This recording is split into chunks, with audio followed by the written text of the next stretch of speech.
بسم اللہ الرحمن الرحیم۔ السلام علیکم دوستو، کیا حال ہے؟ امید ہے کہ آپ تمام حضرات خیریت سے ہوں گے۔ سابقہ لیکچر میں مرکب اضافی کے بارے میں چند ابتدائی ضابطے ہم نے پڑھے تھے۔ آگے بڑھنے سے پہلے ایک طائرانہ یعنی سرسری نگاہ اب تک کے لیکچرز پر ڈال لیتے ہیں۔ میں پہلے چند جملے بولتا ہوں، مثلاً خالد کی کتاب، حامد کی چارپائی،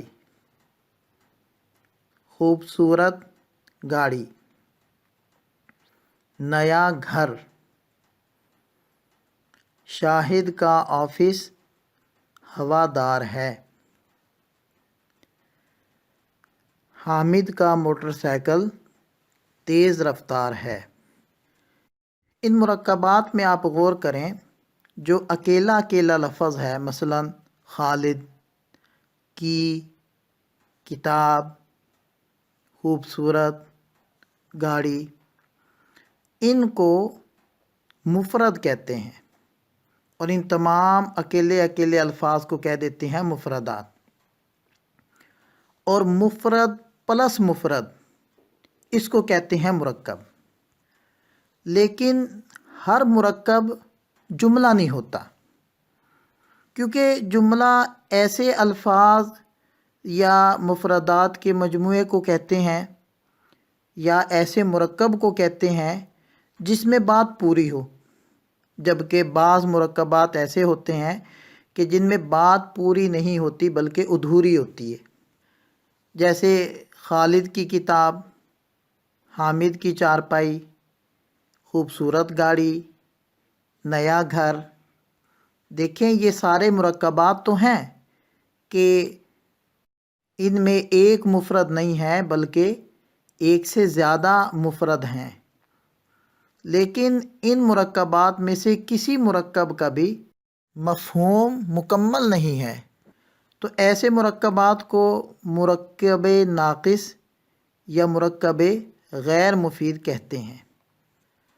اور بعض مرکب ایسے ہوتے ہیں کہ جن میں بات پوری ہو جاتی ہے، جیسے شاہد کا آفس ہوادار ہے اور حامد کا موٹر سائیکل تیز رفتار ہے، تو ایسے مرکبات کو مرکب تام یا مرکب مفید یا جملہ کہہ دیتے ہیں۔ اگر میں اس گفتگو کا خلاصہ ایک شجرہ یعنی نقشہ بنا کر پیش کروں تو یوں نقشہ بناؤں گا کہ جو بامعنی آواز منہ سے نکلے اس کو لفظ کہتے ہیں اور کلمہ بھی کہہ دیتے ہیں۔ پھر اس کلمہ کی دو قسمیں ہو جاتی ہیں، اگر اکیلا ہوگا تو اس کو مفرد کہیں گے، اور اگر دو یا دو سے زیادہ ہوں گے الفاظ تو اس کو مرکب کہہ دیں گے۔ پھر مفرد کی تین قسمیں بن جاتی ہیں، اسم، فعل اور حرف، اور مرکب کی بھی آگے دو قسمیں بن جاتی ہیں، ایسا مرکب جس میں بات پوری نہ ہو، اس کو کہتے ہیں مرکب ناقص یا مرکب غیر مفید۔ دوسرے نمبر پر وہ مرکب جس میں بات پوری ہو جائے، اس مرکب کو کہتے ہیں مرکب تام یا مرکب مفید یا جملہ۔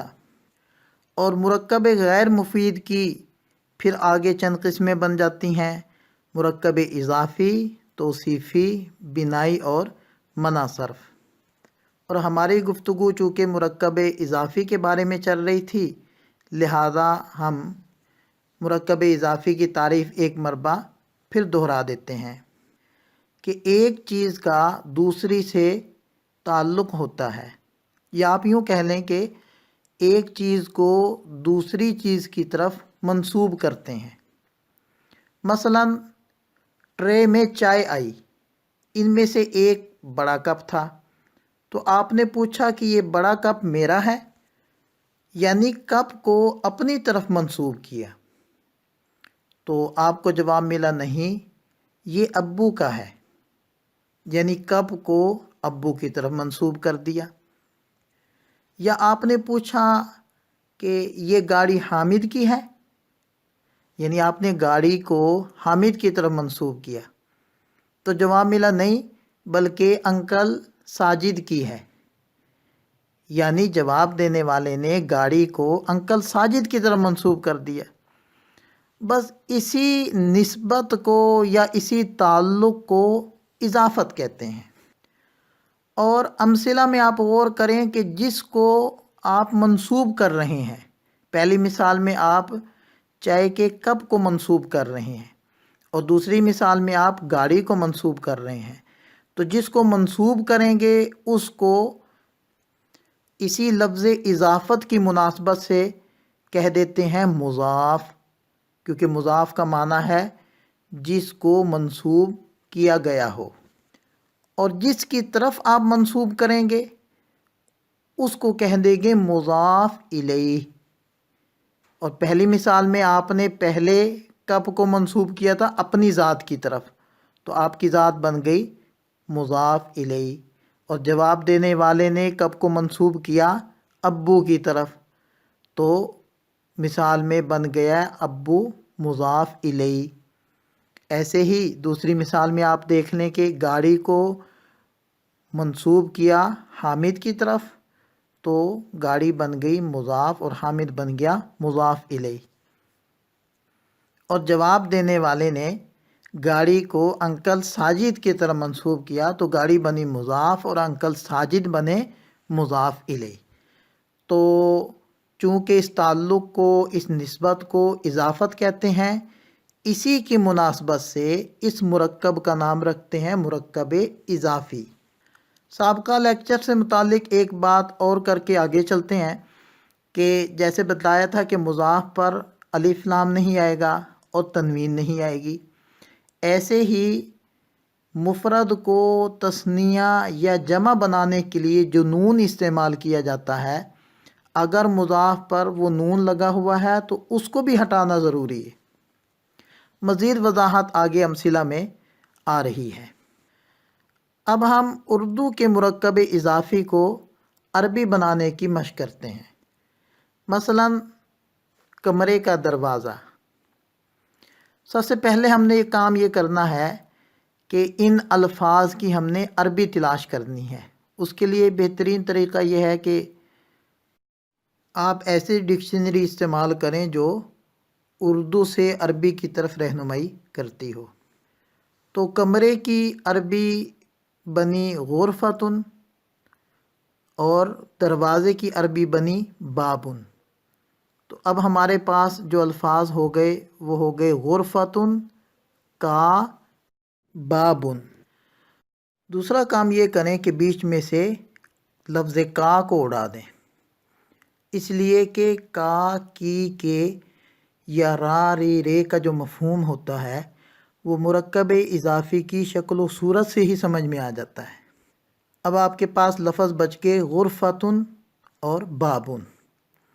تیسرا کام آپ نے یہ کرنا ہے کہ بابن کو اٹھا کر آپ شروع میں لے آئیں اور غرفتن کو آخر میں لے جائیں، کیونکہ عربی میں مضاف پہلے ہوتا ہے اور مضاف الیہ بعد میں ہوتا ہے، جبکہ اردو میں مضاف الیہ پہلے ہوتا ہے اور مضاف بعد میں ہوتا ہے۔ تو اب یہ ہمارے پاس بن گئے بابن غرفتن۔ چوتھا کام کرنا ہے آپ نے کہ جیسے ضابطہ پہلے بتلایا جا چکا ہے کہ مضاف پر تنوین اگر ہو تو اس کو ہٹا دیں، تو بابن پر تنوین ہے اور ہم اس کو مضاف کرنے لگے ہیں تو باب سے تنوین ہٹائیں تو یہ بن گیا بابو غرفتن۔ پانچواں کام یہ کرنا ہے کہ جو مضاف الیہ ہے اس کے آخر میں آپ نے کسرہ لگا دینا ہے تو یہ بن گیا بابو غرفتن۔ دوسری مثال دیکھیں، گھوڑے کا کان۔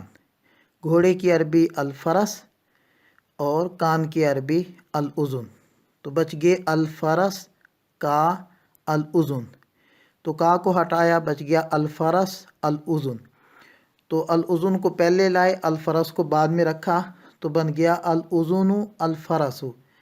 اب الاذن کے شروع سے الف لام کو ہٹایا اور الفرس کے آخر میں کسرہ لگایا تو یہ بن گیا اذن الفرسی۔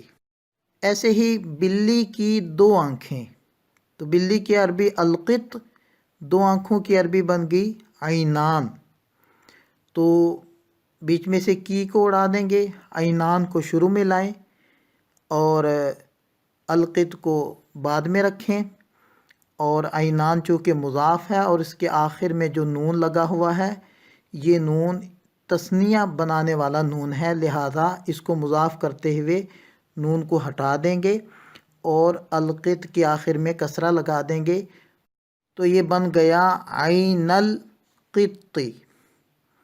ایسے ہی مدرسہ کے اساتذہ، تو اس کی عربی بن گئی المدرسہ معلمون، تو کے کو اڑا دیا تو بن گیا المدرسہ معلمون، معلمون کو شروع میں لائے اور چونکہ یہ مضاف ہے اور اس کے آخر میں نون اس کو جمع بنانے والا لگا ہوا ہے، لہذا اس نون کو گرا دیں گے اور المدرسہ کے اخیر میں کسرہ لگا دیں گے، تو مثال بن جائے گی معلم المدرستی۔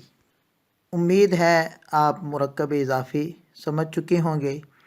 میں چند امثلہ اردو کی بطور مشق کے دیتا ہوں، آپ حضرات ان کی عربی بنائیں اور اگلے لیکچر کے شروع میں میں ان کی عربی بھی بنا کر دکھاؤں گا، پھر آپ اپنی امثلہ کو ان کے ذریعے سے پرکھ لیجئے گا اور اپنے خود نمبر لگا لیجئے گا۔ یہ چند اردو کی امثلہ ہیں اور چونکہ ابھی ابتدا ہے لہذا میں ان الفاظ کی عربی بھی ساتھ دے رہا ہوں، لیکن ان کو مضاف آپ نے خود سے ہی بنانا ہے اور سارے ضابطوں کا خیال رکھنا ہے۔ اللہ تعالی ہم سب کا حامی و ناصر ہو، دعاؤں میں یاد رکھیے گا۔ السلام علیکم۔